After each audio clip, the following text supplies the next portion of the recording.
BRICS रुपया और BRICS payment system, जिसकी पहली झलक पिछली बार ब्रिक्स मीटिंग के बाद देखने को मिली थी, वही ब्रिक्स रुपया अब एक बार फिर से डॉलर के सामने सीना तान कर खड़ा हो चुका है। दरअसल हाल ही में ब्राजील में कंडक्ट हो रही ब्रिक्स की मीटिंग से कुछ ऐसी नई बातें सामने आ रही हैं जिसने एक बार फिर से पश्चिमी देशों को झकझोर कर रख दिया है, क्योंकि रिपोर्ट्स आ रही हैं कि रूस के प्रेसिडेंट पुतिन ने ब्रिक्स देशों के साथ मिलकर फिर से एक बड़ा दांव चल दिया है और इंडिपेंडेंस सेटलमेंट सिस्टम के इशारे पर नेशनल करेंसी के द्वारा ट्रांजैक्शन को इस तरीके से आगे लाया है कि पश्चिमी देशों की आंखें फटी की फटी रह गई हैं। और अमेरिका के डॉलर का वर्चस्व खतरे में आने से अमेरिका को तो इतनी टेंशन होने लगी कि उन्होंने बौखलाहट में आकर धमकी तक देना शुरू कर दिया कि अगर ब्रिक्स देश आपस में मिलकर कुछ भी एंटी अमेरिका करने की कोशिश करते हैं तो 10% की एक्स्ट्रा टैरिफ से इनके प्रोडक्ट पर थोप दी जाएगी। तो चलिए इस नए ब्रिक्स पेमेंट सिस्टम को लेकर ब्रिक्स देशों का क्या प्लान सामने आ रहा है और आखिरकार अब तक क्या कुछ देखने को मिल चुका है, यह सारी जानकारियां इस वीडियो में समझते हैं। लेकिन आगे बढ़ने से पहले इस वीडियो को एक लाइक करके चैनल को सब्सक्राइब जरूर कर लीजिए। देखिए, ब्रिक्स आज एक ऐसा संगठन बन चुका है जिसकी चर्चा पिछले 1.5-2 सालों से रुकने का नाम ही नहीं ले रही है।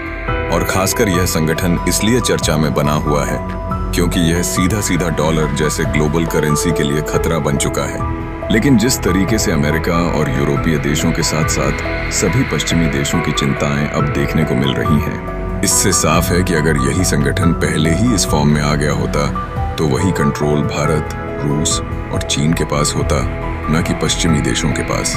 लेकिन आज वह कंट्रोल भारत, रूस और चीन जैसी कंट्रीज के पास है ही नहीं।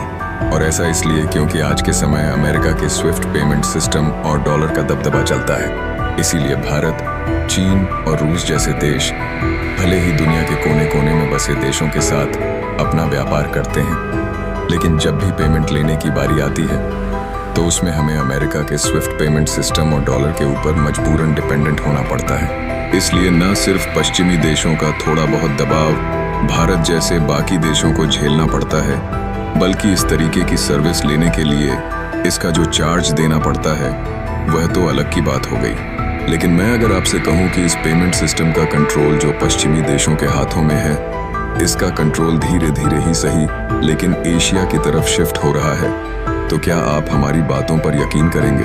फिलहाल आपको यकीन हो या ना हो, लेकिन अब यही वास्तविकता बन चुका है। और इस सोच को वास्तविकता में बदलने के लिए सबसे ज्यादा मददगार हो रहा है ब्रिक्स संगठन। दरअसल ब्रिक्स का मतलब है ब्राजील, रशिया, इंडिया, चीन और साउथ अफ्रीका। यानी कि इसके नाम से ही साफ है कि शुरुआत में इन्हीं देशों ने इस सोच को जन्म दिया और मिलकर एक संगठन बनाने की शुरुआत किया। इसे खास तौर पर दुनिया की आर्थिक व्यवस्था को बेहतर बनाने और IMF, वर्ल्ड बैंक जैसे पश्चिमी देशों के कंट्रोल वाली संस्थाओं में भारत, रूस और चीन जैसे उभरते देशों को ज्यादा ताकतवर और भागीदारी दिलाने के लिए बनाया गया था। इसका मकसद गरीब और विकासशील देशों की आवाज को मजबूती देना और उनके फायदे की बात करना था, क्योंकि पहले भी छोटे और गरीब देश की कोई बात सुनने को तैयार नहीं होता था। लेकिन आज यही ब्रिक्स वह मजबूती हासिल कर चुका है कि दुनिया के अलग अलग देश इसमें शामिल होना चाहते हैं। और शुरुआत भले ही 5 देशों ने मिलकर की थी, लेकिन आज इसमें 11 देश हो चुके हैं। और इसकी ताकत का अंदाजा आप इसी बात से लगा सकते हैं कि दुनिया की 36% आबादी ब्रिक्स देश के अंतर्गत आ जाती है और 40% ग्लोबल GDP तो यही ब्रिक्स देश आपस में समेटे हुए हैं। और आपको बता दें कि इसमें जो ज्यादातर शामिल देश है वह अमेरिका के स्विफ्ट पेमेंट सिस्टम और डॉलर से परेशान हो चुके हैं, जिसका सबसे बड़ा उदाहरण रूस ही है, जिसके ऊपर प्रतिबंधों का ऐसा जाल अमेरिका ने फेंका कि आज तक रूस उस जाल से नहीं निकल पाया। और ना ही इस समय रूस डॉलर में पेमेंट कर पाता है और ना ही स्विफ्ट सिस्टम का इस्तेमाल कर पाता है।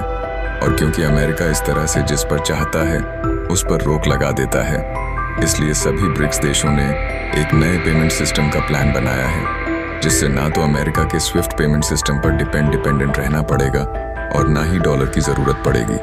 फिलहाल जब बात ब्रिक्स देशों के आगे जाने की हो रही है, तो इसी बीच आगे बढ़ने से पहले आपके फायदे की भी बात बताते चलें। अगर आप अपने फाइनेंशियल फ्यूचर को सिक्योर करना चाहते हैं तो स्टॉक मार्केट में इन्वेस्टेड रहना बहुत ज़रूरी है। और आज के टाइम में फ्यूचर्स एंड ऑप्शंस ट्रेडिंग के थ्रू हर कोई पैसा कमा सकता है, चाहे मार्केट ऊपर जाए या नीचे। मतलब दोनों तरफ आप पैसे कमा सकते हैं। बस शुरुआत सही जगह से होनी चाहिए। और अगर आप मेरा चैनल फॉलो करते आए हो तो आपको याद होगा कि मैं मार्केट ऑफ ऐप के बारे में पहले भी काफ़ी बार बात कर चुका हूँ। और बढ़िया बात यह है कि मार्केट वेफ अब iOS और एंड्रॉयड दोनों पर है, एक नए लुक के साथ और नए फीचर्स के साथ जो ट्रेडिंग को और भी इजी और बेटर बना देता है। मार्केट वेफ एक सेबी रजिस्टर्ड ऐप है जहां आप ट्रेडिंग की शुरुआत कर सकते हैं सिर्फ Rs99 के लाइफ टाइम फीस से, और यहाँ कोई ईयरली मेंटेनेंस चार्जेस या हिडन चार्जेस नहीं है। मार्केट वेफ पर ट्रेडिंग करना बहुत सिंपल है। चलिए अब मैं आपको दिखाता हूँ इसे यूज़ कैसे करते हैं।